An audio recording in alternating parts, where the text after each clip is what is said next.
Bonjour à tous, aujourd'hui je suis avec Emmanuel Sounjata, que je vais vous présenter. Alors tout d'abord, je tiens quand même à remercier plutôt Emmanuel pour sa collaboration lors de notre petite séance photo, une petite surprise que vous découvrirez bientôt sur le blog. Donc Emmanuel, bonjour. Comment a germé l'idée de Marie-Tête et d'où ça vient finalement, hein? Alors, bonjour Yetta, déjà. Et puis, en fait, l'idée du Marie-Tête m'est venue par une mauvaise expérience avec le défrisage. Et en fait, il a fallu que je camoufle les dégâts du défrisage. C'est ainsi que je me suis rabattue sur le turban. Mais sans savoir que ça allait donner suite ensuite au Marie-Tête, hein. C'était vraiment comme toute belle chose. Ça arrive d'abord par des choses, des mauvaises aventures. Et puis au final, on se rend compte que ça donne naissance à de très jolies aventures. Et donc, c'est comme ça, en le portant au lycée, que de fil en aiguille, il y a des gens, des lycéennes, des adultes qui me demandaient comment j'arrivais à ce résultat-là. Et j'ai commencé à le travailler de manière plus perfectionnée. Et j'ai proposé des ateliers Marie-Tête d'abord à Paris. Voilà.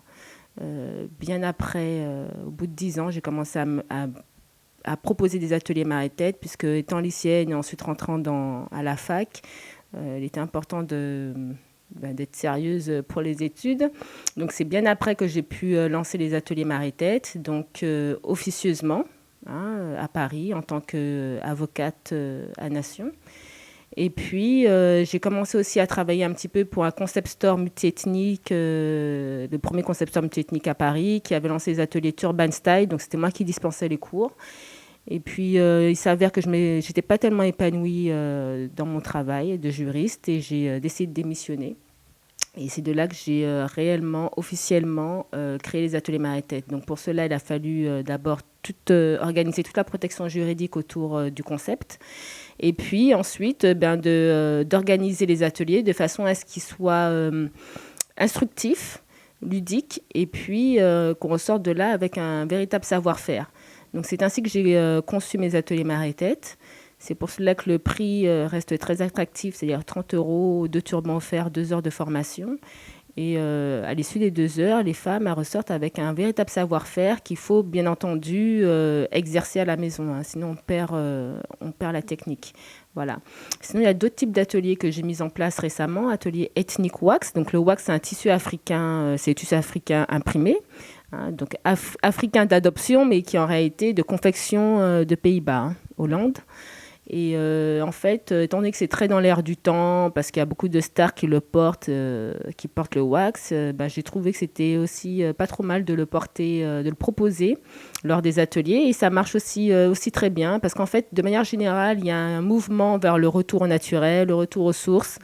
Les gens ils prennent un peu plus conscience de leur environnement, de leur tradition, de leur culture. Donc le mouvement Napi aussi, le mouvement autour des cheveux naturels, a aidé aussi à faire apprécier le Marie-Tête. Et c'est vrai que maintenant, les femmes qui ont les cheveux crépus ou non crépus, cherchent beaucoup d'accessoires pour embellir leur chevelure. Et c'est vrai que le Marie-Tête fait partie de ces accessoires-là. Donc, on apprend différents modèles de Marie-Tête qu'elles peuvent après non seulement les répéter, mais ça leur permet aussi de se familiariser avec le turban et de trouver elles-mêmes d'autres créations à travers ce qu'elles ont déjà pu acquérir lors des ateliers. Voilà.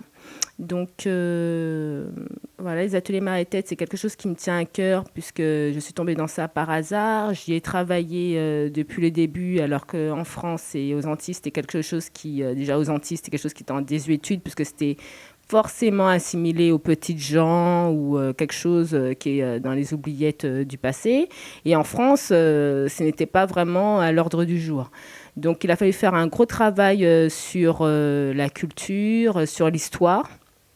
Et puis, il a fallu moi-même que je travaille une image jolie, esthétique, pour donner envie aux autres femmes de l'essayer. Et aujourd'hui, étant donné que je vois l'engouement, je suis assez satisfaite de mon travail autour d'Atelier Marie-Tête. Voilà.